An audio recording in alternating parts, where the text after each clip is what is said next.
Di dalam sebuah darkroom, Kaburagi tampak serius mencuci foto yang baru ia potret. Sebuah foto dari tingkat kekerasan tertinggi, yaitu Kitano dengan ekspresi menyeramkan, dengan pose sedang bergerak mendekatinya. Tak lama kemudian, Kikuchi terkejut saat ketua memperlihatkan foto itu kepadanya. Dengan ragu ia bertanya, apakah ini benar Kitano? Kaburagi hanya menjawab singkat, hasilnya bagus, iya kan? Kikuchi lalu memastikan, jadi ini yang sejak awal ketua incar. Ketika momen itu, Kaburagi menjelaskan bahwa momen tersebut adalah waktu yang sempurna untuk mengambil foto. Bagaimana mungkin ia akan melewatkan kesempatan emas seperti itu begitu saja? Inilah dia, level tertinggi dari kekerasan, ucapnya puas. Akhirnya, ia berhasil mendapatkannya. Para anggotanya hanya terdiam menatap ketua mereka. Mereka lalu memberi selamat kepada ketua karena berhasil mendapatkan apa yang diinginkannya. Ditambah, mereka semua berhasil selamat. Namun sang ketua dengan tenang bertanya apa maksud ucapan mereka. Baginya, ini belum berakhir, bahkan belum mencapai bagian tersulitnya. Kikuchi bingung, karena menurutnya, ketua sudah mendapatkan foto itu. Kaburagi menimpali bahwa yang ia inginkan bukan sekedar foto. Ia ingin menyelamatkan para gadis malang itu, membuka mata mereka terhadap kebenaran yang selama ini menipu mereka. Kikuchi sontak terkejut, menyebut ketuanya gila, dan memintanya untuk menyerah saja. Ia mengingatkan bahwa mereka bisa selamat kemarin hanya karena keberuntungan. Namun Kaburagi justru berkata agar mereka tidak khawatir, karena kali ini ia tidak akan melibatkan para anggotanya. Jadi, kalian akan aman, ucapnya. Kikuchi segera membantah, menjelaskan bahwa bukan itu maksudnya. Mereka semua khawatir akan keselamatan ketua, dan menyarankan agar ia menghentikan semua ini. Dengan nada tajam, Kaburagi bertanya, jadi selama kau baik-baik saja, kau tak peduli apapun yang terjadi? Ia menyindir bahwa Kikuchi sama sekali tidak peduli pada kesucian gadis-gadis tak berdaya yang berada di bawah pengaruh mantranya. Kikuchi terbata tak mampu menjawab. Kaburagi melanjutkan dengan tegas bahwa ia tak akan mentoleransi hal ini. Arogansi iblis itu telah menggunakan kekuatan jahatnya untuk merasuki para wanita. Itulah sebabnya ia membutuhkan potret kebenaran, sebuah foto yang akan mengguncang dan membuka mata mereka. Kikuchi terdiam sejenak, lalu berkata bahwa mereka mengerti dan akan mengikuti Kaburagi ke depannya.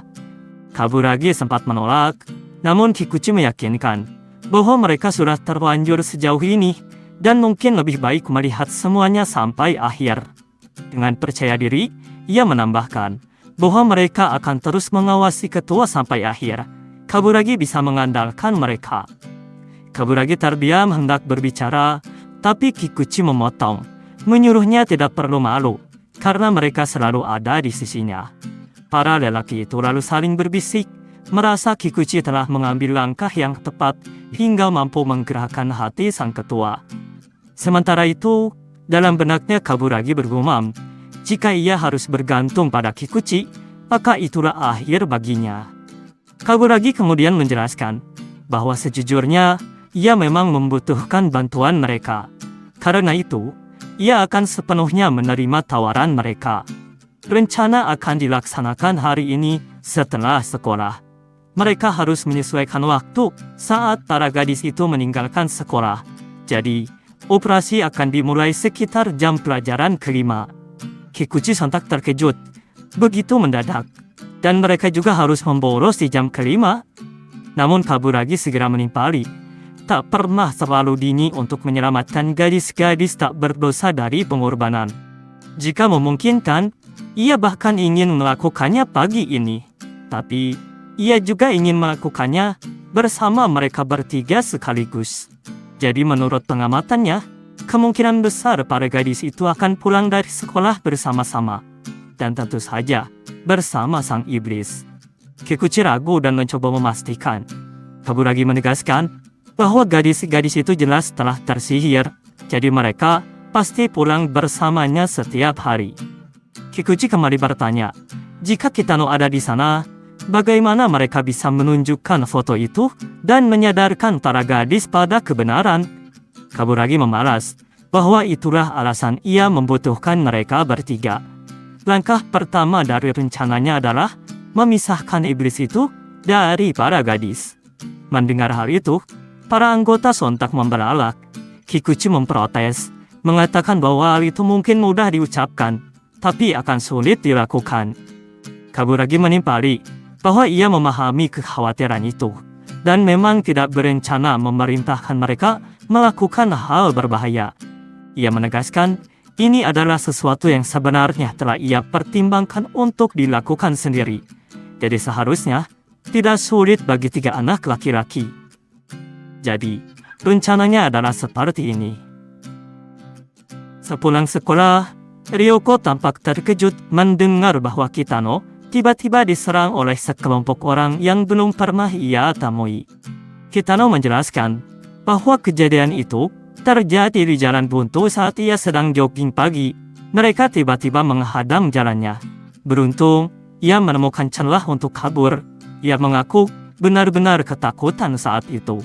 Ikuno tiba-tiba bertanya dari sekolah mana mereka berasal, karena ia berniat mendatangi dan berbicara baik-baik dengan mereka. Namun Ryoko, yang tahu niat asli Ikuno, segera menghentikannya.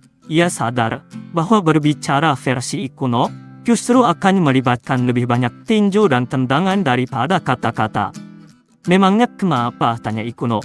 Mereka sendiri yang memulai perkelahian. Ryoko menjawab dingin, karena kau tak tahu kapan harus berhenti. Ikuno yang tak terima langsung menyindir.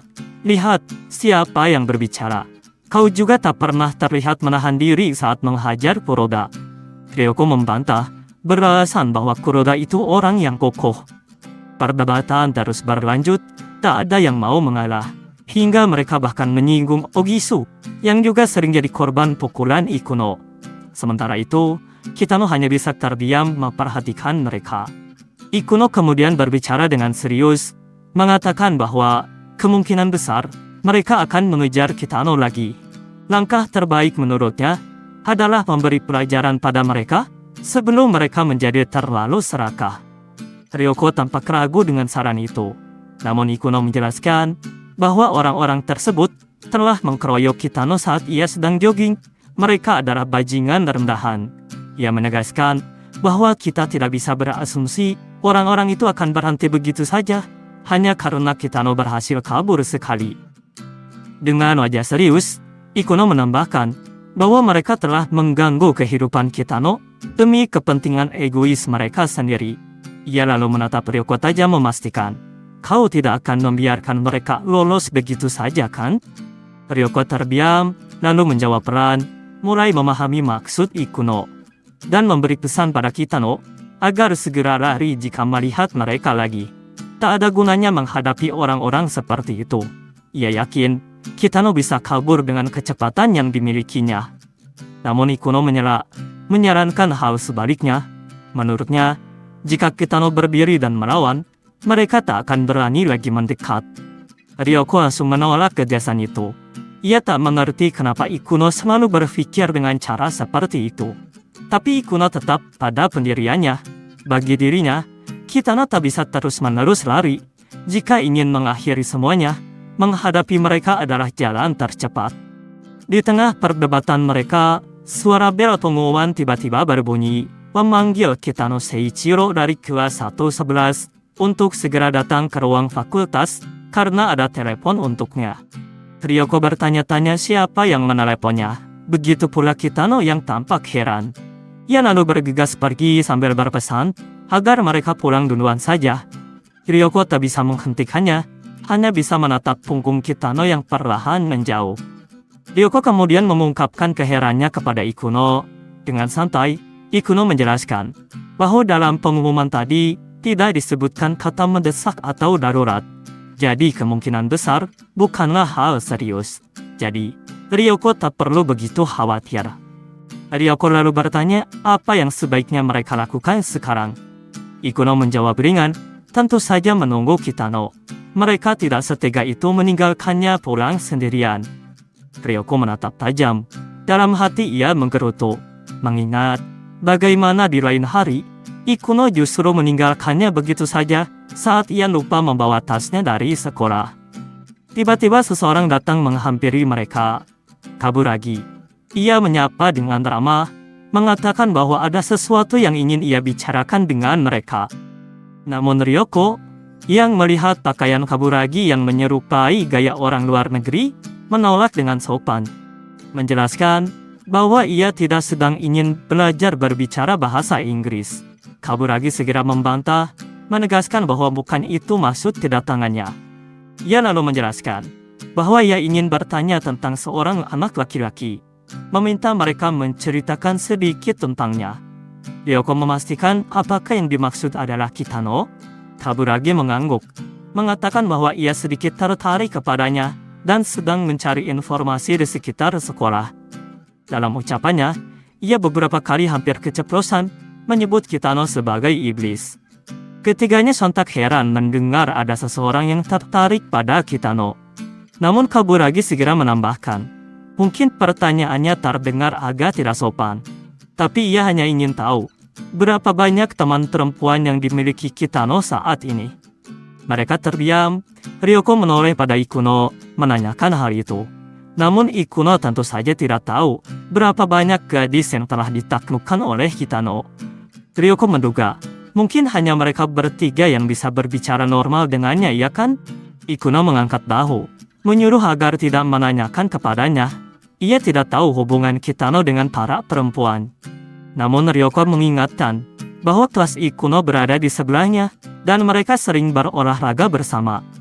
Ikuno menjawab santai saat mengawasi Kitano. Biasanya ia selalu bersama anak berambut pirang itu. Mengawasi? Tanya Ryoko heran. Ikuno menjelaskan bahwa ia hanya melihatnya sekilas saat lewat di depan kelasnya. Ryoko kemudian menoleh pada Kaburagi dan berkata, sepertinya hanya mereka yang benar-benar berteman dengan Kitano. Mendengar itu Kaburagi berpikir dalam hati, jadi sepertinya hanya mereka bertiga yang bisa ditangkap oleh iblis itu. Setidaknya jumlahnya tidak lebih banyak dari yang ia perkirakan sebelumnya. Jika ada lebih banyak korban, mungkin akan sulit untuk meminimalisir dampak. Kaburagi lalu melanjutkan pertanyaannya. Di antara mereka, siapa yang paling dikorbankan? Maksudnya, yang paling terlihat seperti pacar Kitano. Tanpa ragu, Ikuno dan Ikuko langsung menunjuk ke Ryoko. Ryoko terkejut, tapi Ikuno segera menegaskan bahwa itu sudah jelas.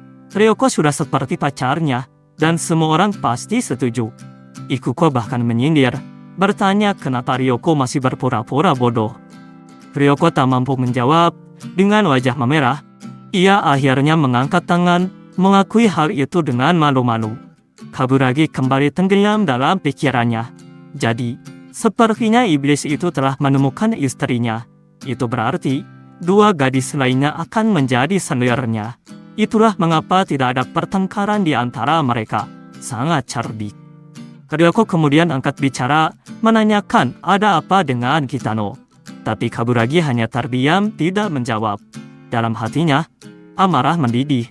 Ia tidak bisa memaafkan iblis itu, yang telah mengklaim gadis-gadis malang dan tak berdosa ini sebagai miliknya.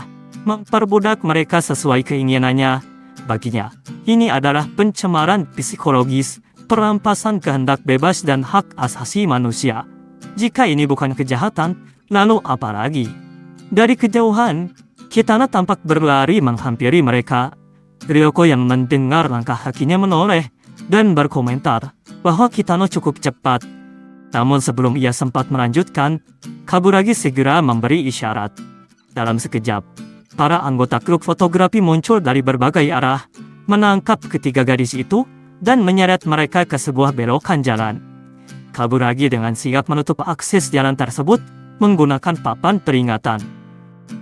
Ketika Kitano tiba, ia hanya mendapati tempat itu kosong. Ia mengerutkan dahi, padahal ia yakin baru saja melihat Ryoko di sini.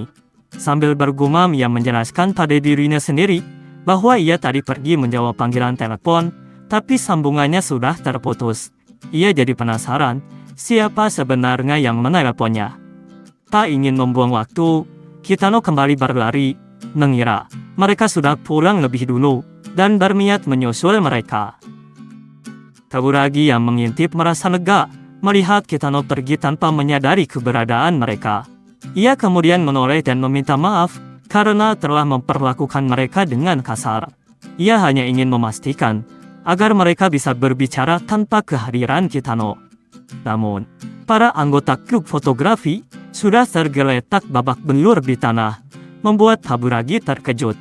Kikuchi menuntut penjelasan dari sang ketua karena ia mengira situasi ini tidak berbahaya. Ternyata, para gadis itu justru sangat mengancam nyawa. Ryoko dan Ikuno menatap Kaburagi tajam. Mereka menabrak, mendesak agar Kaburagi menjelaskan maksud dari semua ini.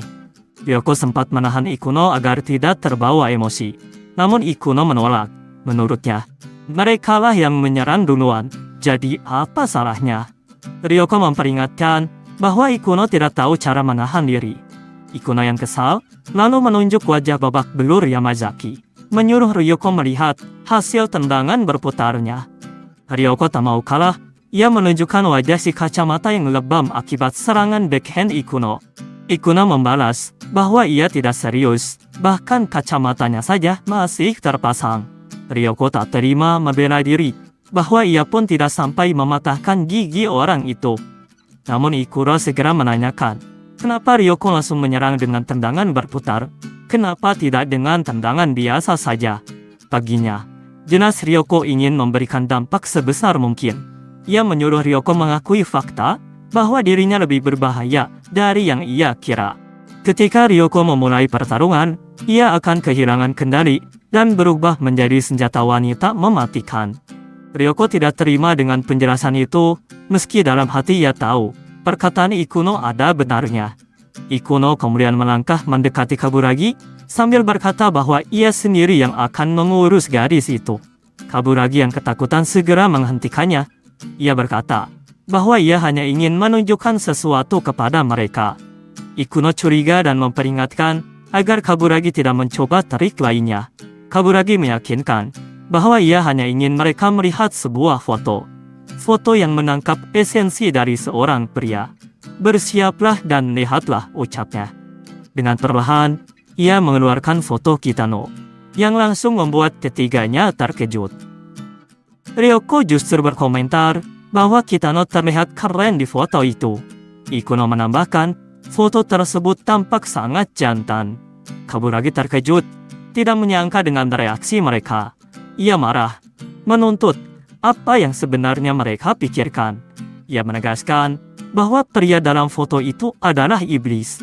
Bagaimanapun cara mereka melihatnya, tidak ada satupun dalam gambar itu yang menunjukkan selain kejahatan murni dan keganasan. Dia bukan siapapun kecuali iblis jahat, ucapnya penuh emosi. Apa yang kalian pikirkan sebenarnya? Ikuno menyela, menurutnya tak bisa dipungkiri bahwa Kitano terlihat gagah dan jantan di foto itu. Kaburagi sontak tak terima, membentak, jantan dari mananya? Dia itu iblis, seorang monster, dewa kehancuran. Ia kemudian melirik Ikuko, menanyakan pendapatnya. Menyindir, apakah ia juga akan menganggap Kitano keren? Ikuko menatap foto itu dengan seksama, lalu berkata, ia tak berpikir Kitano terlihat keren. Kaburagi langsung bersemangat mendengarnya. Ikuko melanjutkan bahwa Kitano justru tampak lucu di foto itu. Ekspektasi Kaburagi langsung hancur seketika. Ia terdiam di hadapan mereka bertiga yang malah berdebat tentang foto tersebut. Dalam hatinya ia heran, apa yang salah dengan para gadis ini? Mengapa mereka tak bisa memahami makna di balik foto kekerasan tertingginya? Apa yang salah sebenarnya? Kata-kata itu terus berputar di pikirannya. Ryoko yang memegang foto itu tampak senang, mengira Kaburagi memberikan kepadanya. Ikuno di sampingnya menimpali, menyebut Ryoko beruntung karena ia sendiri juga ingin memilikinya. Namun Kaburagi hanya diam, tak menjawab apapun.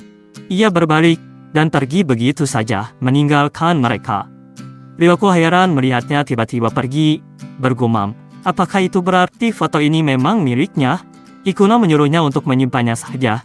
Tapi jika Ryoko berniat mengembalikannya, lebih baik memberikan kepadanya saja. Dalam langkahnya Kaburagi termenung. Ia berpikir, Foto itu adalah karya pamungkasnya, hasil terbaik yang selama ini ia cari. Tingkat kekerasan tertinggi, kejahatan paling murni, semuanya tertangkap dalam satu gambar. Pandangannya kosong, pikirannya terus berputar pada hal itu. Namun perhatiannya teralihkan saat ia menyadari telah berada di belakang Kitano yang hendak menyeberang. Kaburagi terpaku menatah punggungnya. Sementara itu, Kitano bergumam pelan, mengeluh bahwa hari ini bukanlah hari keberuntungannya. Terjebak di lampu merah, ia merasa tak akan sempat menyusul teman-temannya. Kaburagi mulai menyalahkan Kitano atas semua yang terjadi. Ia yakin Kitano telah menggunakan kekuatan jahat untuk memperdaya para gadis itu dan menjadikan mereka budaknya. Ini semua kesalahan Kitano. Ilusi yang ia ciptakan begitu kuat, hingga bahkan foto paling mengerikan pun tak mampu menakuti mereka. Tak peduli seberapa mengejutkan, tak masuk akal, atau seberapa mengerikan hasilnya, semuanya tampak tak berguna di hadapan si iblis itu. Tiba-tiba, sebuah pukulan melesat ke arah Kitano. Terkejut, Kitano spontan menghindar. Kaburagi menyerangnya tanpa peringatan. Ia lalu melanjutkan dengan sebuah tendangan, membuat Kitano terdorong mundur ke belakang. Kaburagi berteriak, menantang Kitano untuk melakukan hal yang sama kepadanya, mencuci otaknya seperti yang ia lakukan pada para gadis itu. Gunakanlah sihir yang membuat foto paling kuat sekalipun kehilangan makna. Sementara itu, Kitano hanya menatapnya bingung. Ia bahkan tidak mengenali gadis itu, apalagi mengerti apa yang sebenarnya sedang terjadi.